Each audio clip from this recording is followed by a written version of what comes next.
Cela fait plusieurs années maintenant, je sais pas 3 ou bientôt 4, que j'ai commencé à m'intéresser à la haute vitesse et que j'ai commencé à utiliser des déclencheurs haute vitesse. Le premier, si vous l'aviez vu, c'était le Capture Hamel Pro, je crois.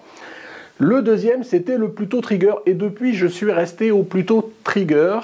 Et j'ai dû faire quelques vidéos, à la fois pour figer les mouvements, à la fois pour des collisions de gouttes, ce genre de choses.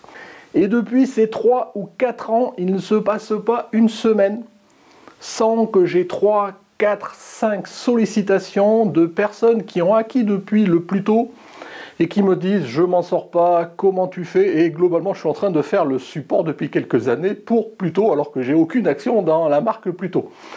Mais c'est pas grave, aujourd'hui j'ai un petit peu dépoussiéré et le Pluto et la valve et je vais me remettre à faire des collisions de gouttes et je vais essayer de vous expliquer pas à pas comment je monte mon setup, comment j'utilise le Pluto et voir si on arrive à faire des gouttes. Et normalement il n'y a rien de très compliqué, encore faut-il avoir ce petit outil qui est donc le Pluto Trigger. Donc si cela vous intéresse, c'est parti.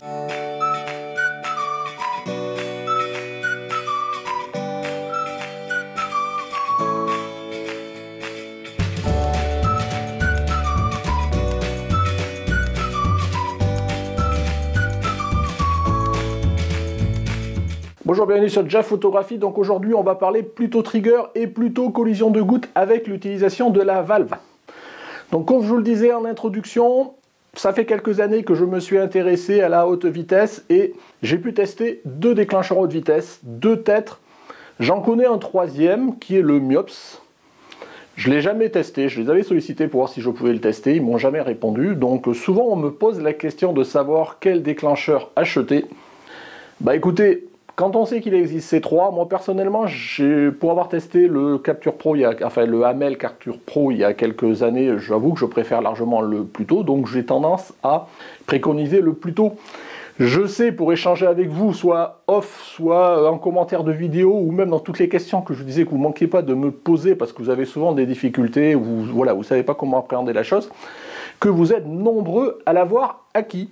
Et je me suis dit aujourd'hui, bah tiens, pour recommencer un petit peu des tutos, ce genre de choses, je me suis dit que j'allais dépoussiérer ma valve. Ça doit bien faire 1 an et demi, 2 ans que je ne l'ai pas utilisé. Et on va monter le setup pas à pas ensemble. Et je vais vous expliquer à chaque fois, si j'oublie rien, bah, les conseils. Parce que souvent, par exemple, si vous avez déjà vu quelques épisodes que j'ai fait, moi j'utilise la fonctionnalité infrarouge pour déclencher l'appareil photo via le Pluto et la valve. Certains n'ont pas l'infrarouge et me demandent toujours comment on fait si j'ai pas l'infrarouge. Enfin, il y a plein de questions, je vais essayer d'y répondre. Donc si ça vous intéresse, on est parti. Donc derrière moi, j'ai essayé de préparer les éléments du setup. Vous voyez, j'ai quasiment rien monté. Et on va regarder petit à petit ce que j'ai. Alors, ce que j'ai, bien évidemment, c'est le Pluto. Vous voyez, c'est tout petit, hein, voilà. Ce qu'il vous faut avec le Pluto, c'est un smartphone sur lequel vous avez installé l'application qui pilote le Pluto. Voilà, donc, alors déjà une première remarque. L'application fonctionne avec le Pluto en Bluetooth. Certains d'entre vous avec qui j'ai pu échanger ont eu des problèmes pour que le téléphone reconnaisse en Bluetooth le Pluto. Et des fois, même sur des appareils récents, ça marche pas bien, je sais pas pourquoi, et je sais, bah, j'en avais un d'entre vous qui n'arrivait pas avec un smartphone plus récent. Heureusement, il avait un smartphone avec sûrement une version d'Android ou je sais pas, un peu plus ancien, et ça a marché. Donc vous voyez, c'est un petit peu aléatoire, je sais pas exactement ce qui fait que ça marche pas. Après, si vraiment vous avez des problématiques, bah là je suis pas support, hein, donc il faut voir avec Pluto. Mais ça c'est une première remarque, voilà, c'est pas toujours garanti que ça fonctionne avec tous les smartphones. Bon, en tous les cas, Android, hein, moi je ne connais pas iOS, donc moi, en tous les cas, avec le dernier smartphone, ça c'est un Samsung A8, ça fonctionne nickel, et celui de ma femme qui avait avant, ça fonctionnait aussi. Donc j'ai jamais eu ce problème, mais je sais que certains d'entre vous l'ont eu. Donc voilà, première parenthèse. Avec le Pluto, aujourd'hui, on va jouer avec la valve, je vous l'ai dit. Donc vous voyez, la valve, elle se... là... C'est un petit, voilà, c'est juste un tuyau, vous avez ici un petit bouchon, il faudra le remplir d'un liquide. un petit circuit électrique, un bouton on-off, une pile ici, voilà, bon, il n'y a rien de très spécial, et une petite buse là, c'est par ici que va sortir l'eau. Tout de suite, qu'est-ce que je peux vous dire de plus? Si le Pluto, on va jouer au flash.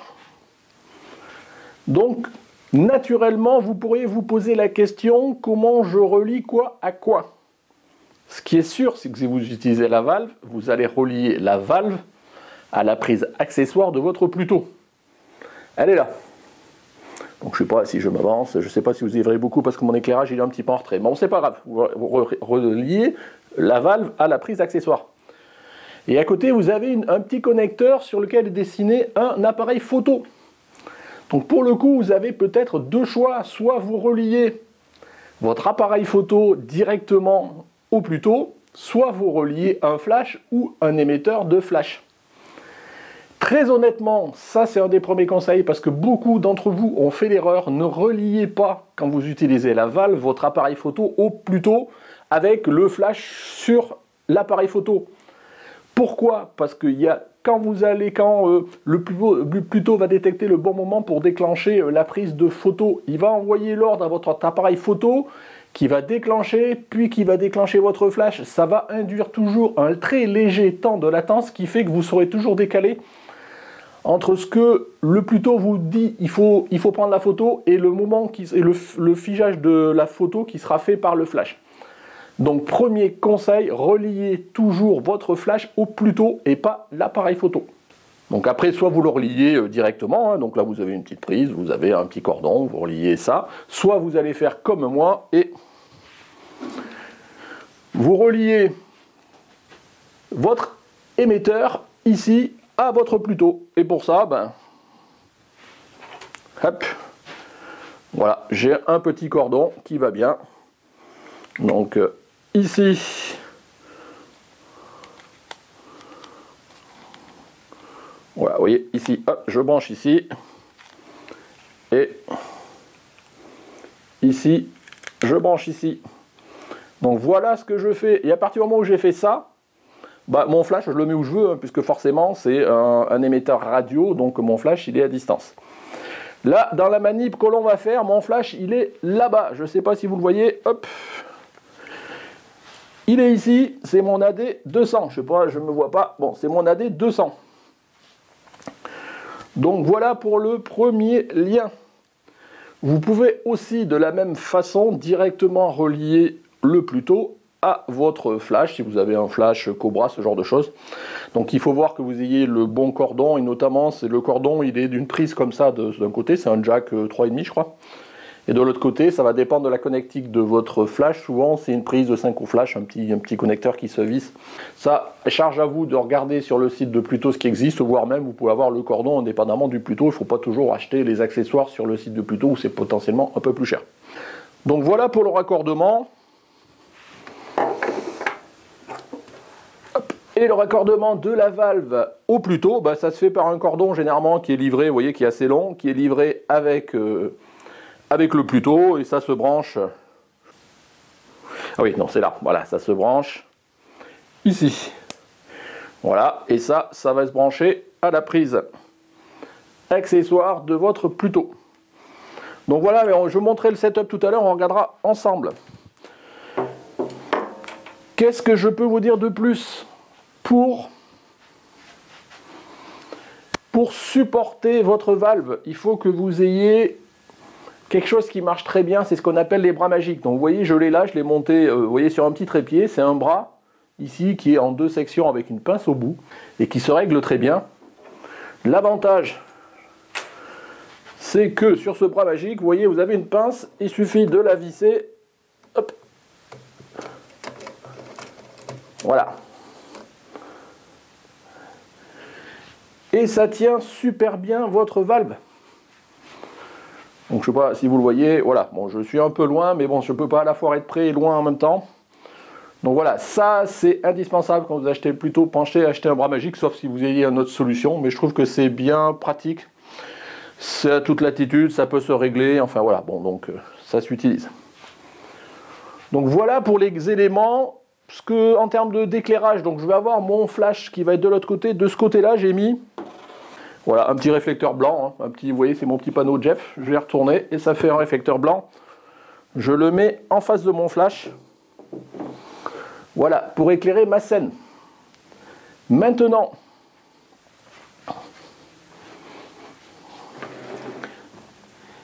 ici, hop, ouais, vous voyez, on va avoir deux éléments pour faire des collisions de gouttes. On a d'un côté la valve qui va faire tomber les gouttes et en dessous on a un récipient.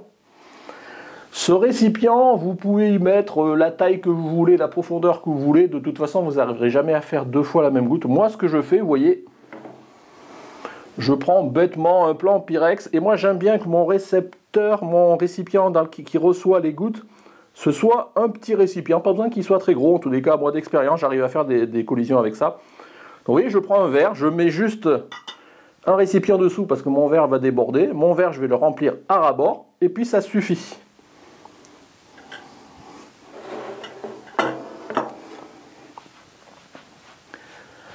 En termes maintenant de liquide, vous pouvez mettre ce que vous voulez dans la valve, vous pouvez mettre ce que vous voulez dans le récipient. Il faut que les deux soient remplis, à deux faits.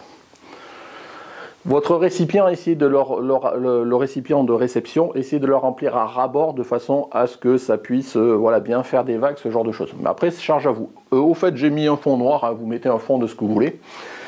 Qu'est-ce que je voulais vous dire? Oui, en termes de liquide, il faut que vous ayez des liquides qui soient, entre guillemets, pas trop liquides, qui aient une certaine viscosité. Donc vous pouvez prendre de l'eau dans laquelle vous mettez un certain nombre de produits qui épaississent. Pendant un temps, j'avais essayé, tout au début, avec de la gamme de Xanthan, mais ça veut dire qu'il faut faire des préparations la veille, il y a toujours des résidus. Moi, je ne suis pas trop fan. Moi, ce que je trouve pour le produit que je mets dans ma valve, je mets du... Hop, tagadec. Je mets du lait. Je trouve que c'est encore ce qu'il y a de mieux. Et... pour le produit que vous allez mettre dans le bac de réception, là c'est pareil. Vous pouvez mettre du lait, vous pouvez mettre de l'eau, mais c'est un petit peu trop, pas assez visqueux. Moi, ce que j'aime bien mettre, et comme j'en ai pas une grande quantité, c'est bon, c'est je mets du jus de fruits. Voilà, ça a une texture un peu épaisse, et dans ce jus de fruits, vous y rajoutez quelques gouttes de liquide vaisselle. Ça permet d'augmenter la viscosité et généralement ça aide. Alors voilà, ça c'est comment je fais moi. Vous pouvez regarder peut-être à droite à gauche sur internet, soit sur YouTube, d'autres ont peut-être encore des conseils complémentaires.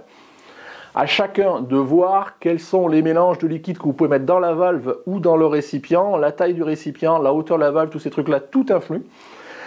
À vous à tester et à voir ce qui marche le mieux pour vous, sachant que d'un setup à l'autre, vous n'arriverez jamais à reproduire pile poil les mêmes collisions de gouttes. Par exemple, pour ceux qui me suivent, il y a quelques années, j'avais réussi à faire mes fameuses fleurs. Si vous ne les avez pas encore vues, je vous les mets ici ou par là ou à l'écran. Ces fleurs, j'ai profité au moment où je les avais de les régler, de faire un maximum de photos et de les exploiter, mais j'ai jamais réussi de près comme de loin à recréer le contexte pour avoir ne serait-ce que des collisions qui y ressemblent de près ou de loin. Donc au final, quand vous aurez un setup et des réglages des gouttes qui marchent bien, profitez-en pour faire un max de photos. Parce que d'abord, vous n'avez pas tout à fait toujours les mêmes photos, et puis vous n'êtes jamais certain, et c'est même quasiment sûr, que si vous reconstituez le même setup avec les mêmes ingrédients, tout ce que vous voulez, la semaine d'après, vous n'aurez rien pareil, parce que là, vous aurez mis peut-être une goutte de plus de liquide, peut-être votre récipient, il sera un peu plus haut, votre valve, elle sera un peu plus haute ou un peu plus basse. Voilà, il n'y a jamais les mêmes conditions, donc quand vous arrivez à avoir des belles collisions, faites-en plein. Voilà, sur ce, maintenant, nous allons monter notre setup.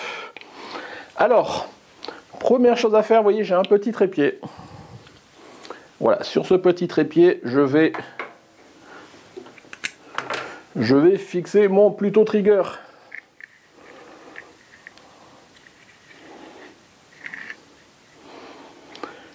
Voilà. Pourquoi le petit trépied, le Pluto Trigger? Parce que je vais dans un premier temps utiliser la fonctionnalité infrarouge pour déclencher mon appareil photo. Donc il faut que la cellule infrarouge qui est là de mon Pluto Trigger pointe la cellule infrarouge de mon appareil photo. Là, en l'occurrence, j'ai pris mon 70D, mon Canon 70D, parce que j'ai une cellule infrarouge. Donc voilà, donc je le branche là. Je vais remplir ma valve avec mon lait. Hop, hop, hop, j'en fous partout. Je vais remplir maintenant mon verre avec mon jus de fruits. Je vais d'abord mettre quelques gouttes de liquide vaisselle. Je le remplis. Oups. Un rabord, oui, j'ai juste pile poil ce qu'il fallait. Je remets le petit bouchon pour la valve. Voilà. Maintenant, je vais relier la valve à mon Pluto Trigger.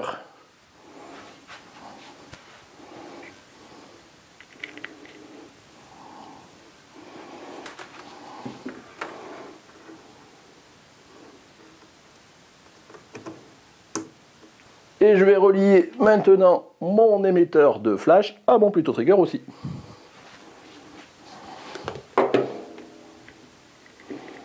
Autre chose à faire, maintenant il faut régler la mise au point. La mise au point, je vous rappelle qu'elle sera manuelle. Ah si, j'ai un truc que j'ai pas dit, c'est votre appareil photo en mode manuel. Voilà, comme ça vous réglez tous les paramètres comme je vous ai indiqué tout à l'heure. Maintenant, la mise au point aussi, il faut la mettre en manuel. Donc pour ça, vous mettez un repère, là vous voyez c'est un verre. Sur ce verre là, je vais y poser à peu près au milieu un couteau et je vais faire la mise au point sur ce couteau. C'est parti. Je vous rappelle que pour faire la mise au point, si vous avez un réflexe par exemple, comme vous n'avez pas de déclenchement, vous n'avez pas forcément avec les réglages de base que je vous ai indiqué, la bonne lumière, moi ce que je fais c'est que je me mets en mode live view et je monte les ISO au maximum histoire d'avoir la visibilité de ce que je veux, de l'objet sur lequel je veux faire la mise au point. C'est parti. J'enlève ça. Et maintenant, dernière étape, si j'en ai pas oublié, c'est de faire en sorte que votre Pluto Trigger il pointe vers la cellule infrarouge de votre appareil photo. Donc là, voilà, je vais le régler à peu près comme ça. Dans ce mode-là, si vous prenez une photo, c'est toujours pareil, on est proche de l'open flash, si vous prenez une photo sans déclenchement du flash, elle doit être noire. Alors moi je vais essayer, après moi j'ai toujours des circonstances atténuantes au sens où j'ai des softbox qui m'éclairent pour pouvoir me filmer, donc c'est pas toujours les conditions optimales. Mais pensez à bien vérifier parce que sinon vous aurez de la lumière parasite qui viendra éclairer votre scène qui fera que le mouvement ne sera pas bien figé. Je le dis à tous les tutos sur lesquels je parle de figer le mouvement. En termes de réglage de votre appareil photo et de votre flash, ce que je préconise, en tous les cas ce que moi je vais utiliser, mode manuel sur l'appareil photo, temps de pause, moi je règle généralement au temps à peu près 1 seconde, donc on fait globalement de l'open flash. Qu'est-ce que je disais? Oui, ouverture. Moi je mets F8, globalement je préconise entre 5, 6 et 11, à vous de voir en fonction de l'exposition et de la lumière que vous pouvez avoir. Les ISO pareil, entre 100, 400, 200, 400, 800 en fonction de l'exposition. Au niveau du flash, je vous rappelle que pour faire globalement figer le mouvement, il faut que votre flash il soit à la puissance, dans la puissance, pas loin de la puissance minimale. Moi je vais utiliser mon AD200, donc il peut aller descendre jusqu'à 1/256e de la puissance. Et pour cette puissance-là, moi j'ai la tête de Fresnel dessus, je peux aller jusqu'à 1/20 millième de seconde. Je vais me contenter pour l'instant de le mettre à 1/128e de seconde, donc je serai au-delà, aux alentours d'un 15 millième de seconde à peu près. Et à partir de là, charge à vous à voir, éventuellement d'augmenter les ISO, de fermer un peu plus, d'ouvrir un peu plus, peut-être de réduire un petit peu le temps d'exposition ou pas, en fonction de l'exposition, enfin de la luminosité de l'exposition de votre photo de façon générale. Voilà, donc c'est des paramètres de base que moi je vais utiliser, j'ajusterai au fond. Il faut savoir les ajuster en fonction de ce que vous voulez avoir et du résultat que vous obtenez. Voilà. Par contre, pensez bien à prendre un temps d'exposition qui soit assez long. On est dans la technique de l'open flash. Donc globalement, on va dire que la prise de vue va être déclenchée, le capteur va être révélé. Pendant ce temps-là, la goutte va tomber, le Pluto va déclencher, en fonction des réglages que vous avez fait, le flash. Comme le capteur est dégagé, il va voir avec le flash la goutte qui arrive. Et après, dès que le flash est terminé et que le temps de pause, donc typiquement les 1 seconde que j'ai réglé pour l'instant, se termine, donc on a fini la prise de vue. La seule chose qu'aura vu passer le capteur pendant ces 1 seconde d'exposition, bah, c'est le temps de mon flash. Autrement dit, c'est comme ça qu'on fiche le mouvement. C'est la technique de l'open flash. J'en ai parlé plein de fois. Je vous renverrai vers, éventuellement, si j'y pense, je mettrai ici le tuto que j'avais fait sur l'open flash. Voilà. Donc je vous rappelle, pour l'instant, mon flash il va être déclenché par l'infrarouge.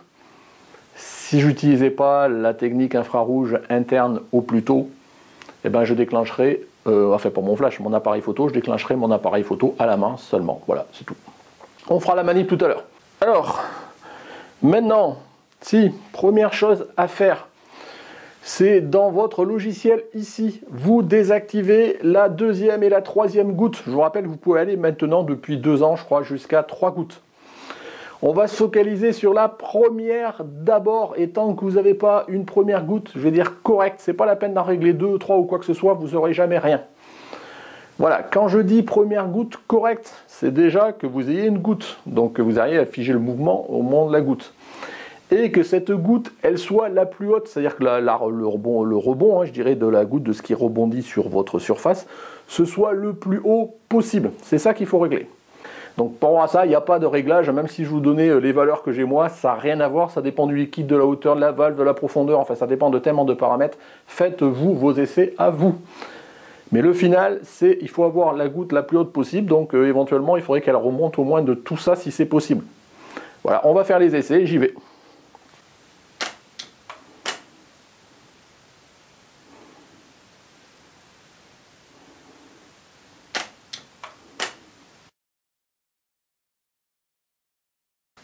Voilà, typiquement, ça pourrait être encore mieux, mais je ne vais pas passer 3 heures devant la caméra à faire mes réglages parce que ça vous demandera un temps fou et beaucoup de patience et beaucoup de photos. Pour y aller, il va falloir faire jusqu'à ce moment où vous arrivez à faire. Pour l'instant, j'ai réglé ma première goutte de façon à avoir ça. Maintenant, on va essayer de commencer à jouer avec la 2e goutte et petit à petit jusqu'à commencer à avoir des collisions. Vous pouvez déjà avoir des collisions sympas juste avec 2 gouttes. Je vous rappelle mes petites fleurs que j'avais fait, qui restent à ce jour encore, je dirais, les meilleures collisions que j'avais réussi à faire. Je les avais fait avec 2 gouttes à l'époque. Il n'y avait pas encore la fonctionnalité de mettre une 3e.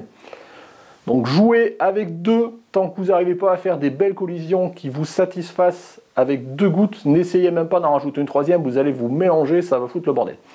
Donc jouez avec seulement 2 gouttes. Donc c'est ce qu'on va essayer de faire. Donc la taille de ma 2e goutte, je vais commencer à... Alors, juste pour ceux que ça intéresse, pour l'instant, donc toujours pareil sur ma première goutte, j'ai une taille de goutte de 15 millisecondes. Donc la drop size 1, donc de 15 millisecondes. Et le délai du flash, c'est 310 millisecondes. Alors ça veut rien dire, c'est propre à moi. Voilà, mais pour savoir la taille de la goutte, moi, voilà, 15, ça peut être 20, 30, 40, c'est vous, à vous de voir. Je vais essayer de mettre ma 2e goutte, je vais la commencer pareil à 15. Et je vais mettre un délai, on va regarder, ça va être en allant, voilà, 50 millisecondes. Là, je vous dis, ne me demandez pas quelle valeur il faut mettre, ça dépend, voilà, il faut y aller de proche en proche, et petit à petit, vous augmentez, vous diminuez, quand ça vous va ou quand ça vous va pas.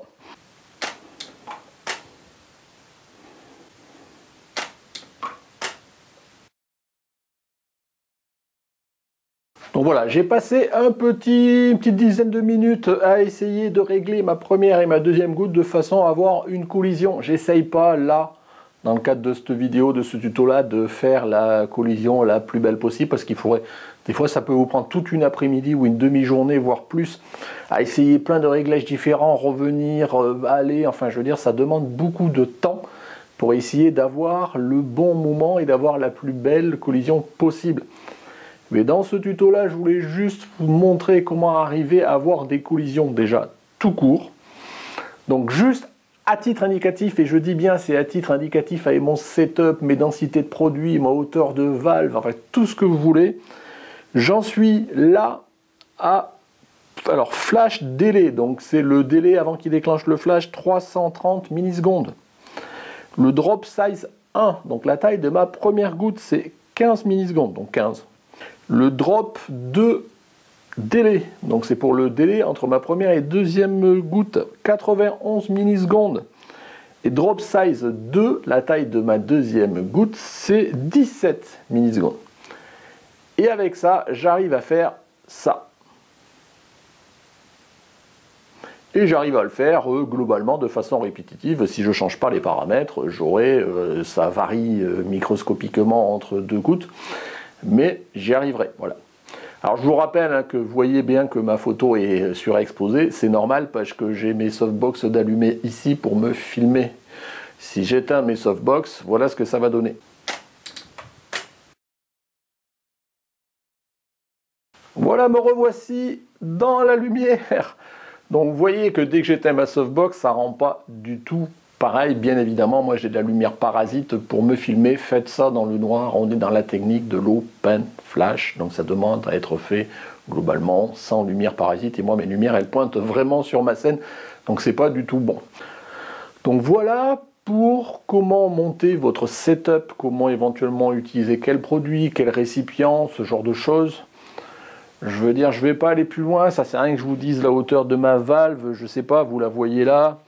Souvent on me demande à quelle hauteur il faut la mettre, je ne sais pas, ma valve là elle est à une quarantaine de centimètres de hauteur, mais elle est à une vingtaine de centimètres de la surface de mon récipient. Donc vous voyez, ça peut dépendre de plein de choses, de comment vous avez montré votre setup, charge à vous à apprécier et prendre le temps. Il faut être patient, ne vous désespérez pas, si ça ne marche pas, vous arriverez forcément. Concentrez-vous sur une goutte. Quand vous considérez que votre goutte elle est bonne, n'y revenez plus. Et concentrez-vous sur la deuxième goutte. Je vous rappelle, vous avez vraiment deux paramètres à régler. C'est le délai entre la première et la deuxième goutte et la taille de la deuxième goutte. Vous voyez, moi, ma première goutte, elle fait 15 mm. Ma deuxième goutte, elle fait 17. À la limite, partez sur une deuxième goutte de la même taille que la première et concentrez-vous sur le délai. Et là, vous avez des outils, hein, pour ceux qui ont le plus tôt, ils le savent, qui vous permet de vraiment, lui, va faire des photos pas à pas. Et ça vous permettra d'avancer, de faire, moi je sais pas, j'ai dû faire 200 photos, 150 photos, avant d'arriver à figer à peu près, de me dire, bah voilà, là, avec ça, j'arrive à avoir des collisions, et encore, ça pourrait être vachement mieux. On voit que c'est d'autant plus simple que moi, j'ai pas besoin de déclencher mon appareil photo, il est déclenché avec l'infrarouge, je vous le rappelle. Donc hop, je vais réveiller mon appareil photo. Voilà, vous voyez, il suffit que j'appuie. Il suffit que j'appuie sur mon bouton. Voilà, et ça me fait une photo. Il déclenche l'appareil, il déclenche la valve, il déclenche le flash, j'ai rien à faire. Donc bien évidemment, c'est plus simple quand vous avez un appareil photo qui a un récepteur infrarouge.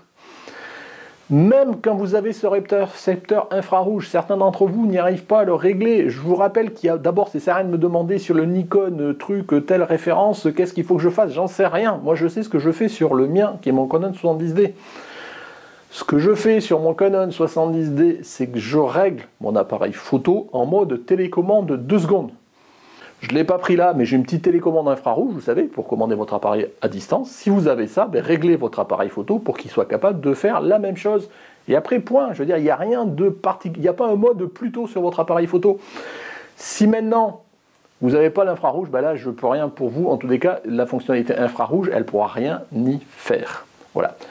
On va regarder maintenant comment faire sans la fonctionnalité infrarouge. Mais ça ne va pas changer grand-chose. La seule chose, c'est que vous ne pourrez pas utiliser les automatismes au sens où il va déclencher tout seul et faire plus 1, plus 1, plus 1, ou plus 10, plus 10, plus 10.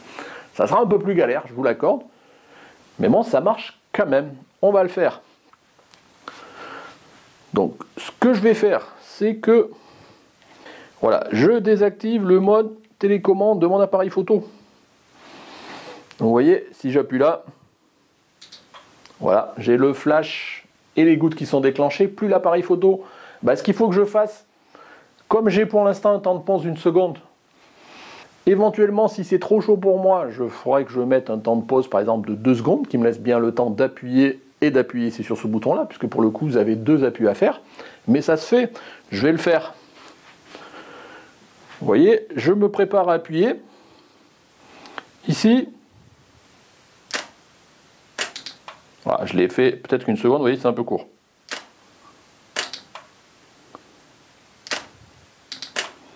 Voilà, vous voyez, là ça marche, il faut appuyer les deux en même temps. Voilà. Admettons que j'y arrive pas, que ce soit trop court, c'est-à-dire que le moment où j'appuie sur mon bouton et que j'appuie sur celui de la télécommande, enfin du logiciel, soit trop court, ben là j'ai une seconde, je vais mettre 2 secondes.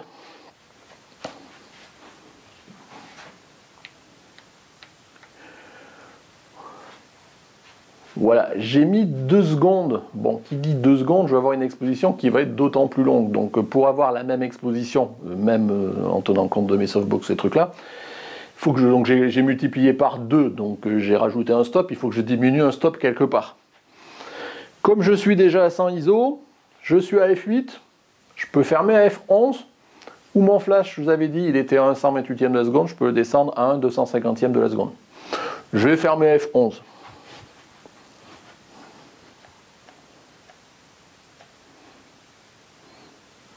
Voilà. F11, F8, F11, un stop. Donc j'ai fait plus un stop, moins un stop. On y va. Donc on devrait avoir le même résultat, sauf que maintenant, entre le moment où j'appuie sur mon appareil photo et que j'appuie sur le bouton pour faire un coup de goutte, là, ben j'ai 2 secondes, donc j'ai plus de temps. On y va. Voilà. Vous voyez, ça me laisse le temps. Bien évidemment, ça sera beaucoup plus galère pour faire ça, pour peut-être 100 photos pour arriver à trouver le bon réglage. Mais voilà, il faut le savoir avant d'acheter le Pluto Trigger que ça marche beaucoup mieux si vous avez la partie infrarouge. Si vous ne l'avez pas, bah, ça marche quand même, vous pouvez le faire. Par contre, vous allez devoir faire cette manip peut-être 100 fois avant de commencer à avoir une photo qui va bien, ou peut-être 200 fois. Je veux dire, ça m'est arrivé de faire 500 photos pour arriver à avoir... Alors c'est sûr que quand vous avez l'automatisme géré par la commande infrarouge et le logiciel, ça va bien plus vite et c'est bien plus pratique. Maintenant, bah, si vous n'avez pas le choix et que vous avez déjà acheté le Pluto Trigger, bah, si vous ne l'avez pas acheté, tenez-en compte. Voilà, c'est un critère. Si vous n'avez pas l'infrarouge, vous allez peut-être galérer avec la valve, hein. Je parle bien on est bien sur la valve, hein. Je ne parle pas des autres capteurs. Si vous avez l'infrarouge, là pour le coup c'est génial, enfin c'est pas pour autant que c'est plus simple à régler, croyez-moi.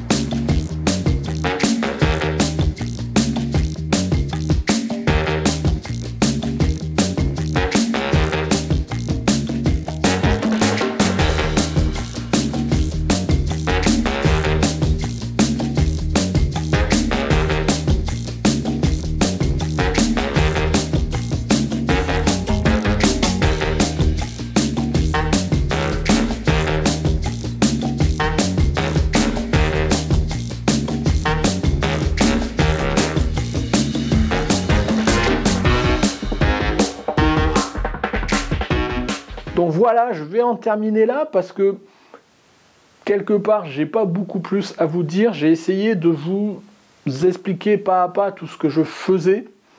Je vois pas ce que je peux expliquer de plus. Maintenant, je vous dis, si vous voulez acheter le Pluto juste pour faire des collisions de gouttes, assurez-vous que votre appareil photo, il est en mode comme ça, télécommande infrarouge. S'il l'a pas, ça va être un peu plus galère. Donc après, vous pouvez faire comme moi, hein. J'ai mon EOS R qui est pour mes photos courantes et j'ai mon 70D que j'ai utilisé là, qui est mon ancien réflexe, qui lui là. Donc après, si vous avez 2 appareils photo, ça peut être plus simple, vous revenez peut-être à l'ancien qui potentiellement l'avait avant. J'en suis sur mon EOS R qui me filme là. J'ai pas de capteur infrarouge parce que la télécommande c'est du Bluetooth, vous comprenez bien pour le coup que ça marche pas. Donc voilà, après en termes de branchement, pensez bien à brancher vraiment pas l'appareil photo sur le Pluto, mais le flash ou l'émetteur de flash. Ça c'est sûr, les paramètres je vous ai expliqué. Voilà, je ne vais pas rentrer, hein. Donc là on parle de secondes, on est dans de l'open flash, que ce soit en déclenchement infrarouge ou pas. Donc j'ai mis 1 seconde quand j'avais déclenchement infrarouge, déclenchement à la main j'ai mis 2 secondes, et donc avec ça, triangle d'exposition, vous réglez à la fois votre flash, votre ouverture, ce genre de choses. Qu'est-ce que je peux vous dire de plus en termes de câble? Le réglage de la valve au Pluto c'est fourni. Le réglage le câble qui va du Pluto à votre appareil photo ou à votre flash, à vous de voir. Il y en a sur le site de Pluto. Moi je ne sais pas vous dire pour le Nikon, pour l'Olympus, pour le truc, quel câble il faut. J'en sais rien. Je peux vous dire éventuellement celui que moi j'ai pour mon 70D, mais voilà, après ça peut, typiquement pour un 5D, c'est peut-être pas encore le même câble, parce qu'il y a toujours des problématiques de connecteurs qui sont différents, à la fois sur les appareils photo, à la fois sur les flashs, donc là, il va falloir un petit peu chercher par vous-même aussi, j'ai pas toujours toutes les réponses. Dans tous les cas, ne paniquez pas, si même que vous ayez l'infrarouge ou pas, quand vous n'avez pas à avoir des collisions. Je sais que j'ai beaucoup de gens aussi qui me disent souvent, ils branchent la valve et pas, ça se met à pisser, alors qu'ils n'ont rien fait encore. Là, je ne sais pas, vérifiez bien que vous avez installé le logiciel, vérifiez bien que votre logiciel, il n'est pas en mode play, je dirais, sur la valve, qui fait que du coup, ça déclenche. Et qu'il n'y ait pas des valeurs par défaut qui soient très longues, parce que si vous mettez un temps de goutte qui est par exemple 1 seconde, hein, il va pisser en permanence, ce genre de choses. En termes de densité des produits, tant dans la valve que dans le récipient, essayez de ne pas mettre de l'eau, parce que vous allez galérer, parce que c'est pas assez visqueux pour faire quelque chose. Moi, je vous ai expliqué, je mets du lait en haut, je mets du jus de fruits avec du liquide vaisselle en bas, mais vous pouvez mettre du lait en bas, vous pouvez mettre de l'eau avec du liquide vaisselle, vous pouvez mettre... essayez. Au niveau de la valve, ne mettez pas de liquide trop épais ou qui a des dépôts. Pourquoi? Parce qu'il va falloir bien nettoyer votre valve après, parce qu'une fois que vous allez la stocker, ça va vous boucher la valve. Donc restez sur quelque chose qui dans tous les cas est relativement liquide, même s'il est un petit peu épais comme du lait. Je trouve que le lait est la bonne consistance du produit à mettre dans la valve, même si vous mettez de l'eau et vous rajoutez un produit, essayez d'atteindre à peu près ces consistances-là. Et après il faut jouer, je vous dis quand j'avais fait mes belles fleurs là, depuis j'ai jamais réussi à les recréer.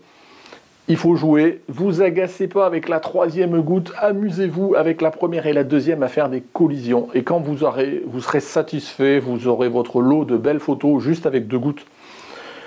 Vous verrez que vous allez vous emmerder avec la 3e, c'est pas parce que c'est pas juste j'ai 2 gouttes, la vie elle est belle et je vais rajouter la 3e qui va faire que ça va éclater. Non, vous avez vraiment à chaque fois l'impression de recommencer partout, de tout remettre en cause. Moi, franchement, je ne suis pas forcément fan de la 3e goutte. Enfin, j'ai jamais vraiment réussi à l'exploiter comme il faut pour, du coup, sublimer mes collisions. Et j'en reste relativement dans des collisions standards. Voilà, donc jouez déjà avec 2 gouttes. Vous emmerdez pas avec la 3e. Et quand vous arrivez à avoir des belles collisions, faites plein de photos. Parce que généralement, voilà. Essayez de repérer quand vous allez de proche en proche à partir de quel moment c'est bon. Et après, essayez d'essayer de maximiser la taille de la goutte. Plus 1, ou moins 1, pareil pour le délai, essayez d'aller fin et pas par coup de sang ou ce genre de choses. Voilà. À partir de ça, écoutez, je sais que vous continuerez sûrement à m'interroger, vous attendez pas toujours à ce que j'ai les réponses, c'est ça que je veux dire, quand je peux aider, donner des conseils, et c'est pour ça aussi que j'ai refait cette vidéo, c'est pour répondre globalement à plein de questions que j'ai dans l'escarcelle, que je reçois, je vous dis, 3, 4, 5 questions par semaine, de gens qui me disent « Ah, je galère, comment il faut faire, comment tu fais ?» Et j'ai pas les réponses, quoi, voilà. Donc, et je vous rappelle que Google, c'est votre meilleur ami. Maintenant, si je peux vous aider, patient, partage, plaisir, c'est le but et c'est ce que j'essaye de faire. Voilà, j'espère que ce petit tuto dépoussiérage un petit peu de ma valve vous a plu. Dans ce cas-là, n'hésitez pas à mettre un pouce bleu, n'hésitez pas à mettre en commentaire si vous avez le plus tôt, si vous y arrivez, si vous avez galéré, si maintenant vous y arrivez ou pas. Si vous avez des questions, j'essaierai toujours d'y répondre. Ne demandez pas par contre que je sois super réactif. En ce moment, je suis pas mal occupé, donc j'essaye de le faire comme je peux. Je pense qu'avec déjà ce tuto-là, je devrais répondre à pas mal de personnes et aussi les tutos que j'ai pu faire avant, qui peuvent être potentiellement redondants. Mais là, ça faisait un petit moment que j'en avais pas fait. Ça me permet moi aussi de jouer un petit peu, ce que je vais continuer à faire un petit peu après. Voilà, donc si cet épisode vous a plu, n'hésitez pas aussi à vous abonner pour suivre l'actualité, même si en ce moment je fais un petit peu moins de vidéos, mais voilà, maintenant on est sorti du confinement, je vais essayer de m'y remettre, de retrouver la pêche. Voilà, n'oubliez pas le Tipeee aussi, ça existe toujours pour ceux qui veulent soutenir la chaîne. Voilà, merci de m'avoir suivi et puis écoutez, bonne chance à votre tuto, au revoir.